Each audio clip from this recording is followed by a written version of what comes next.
In this tutorial, I am going to show you how to set up form submission notifications in HubSpot so you can get instant alerts whenever someone fills out your forms.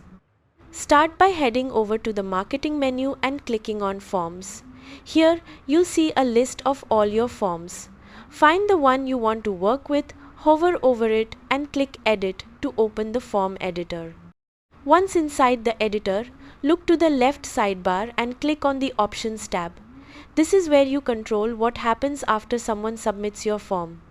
Scroll down until you find the section that says Send Form Submission Notifications to. This is where you'll set up who gets notified. Now enter the email addresses of the people who should receive notifications. You can add multiple emails by separating them with commas.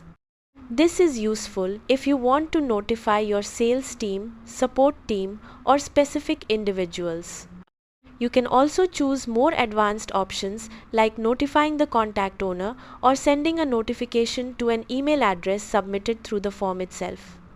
Take a moment to double check everything to make sure there are no typos, since that could prevent notifications from being delivered.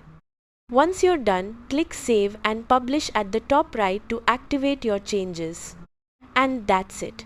You've successfully set up form submission notifications in HubSpot, ensuring you never miss an important lead or response.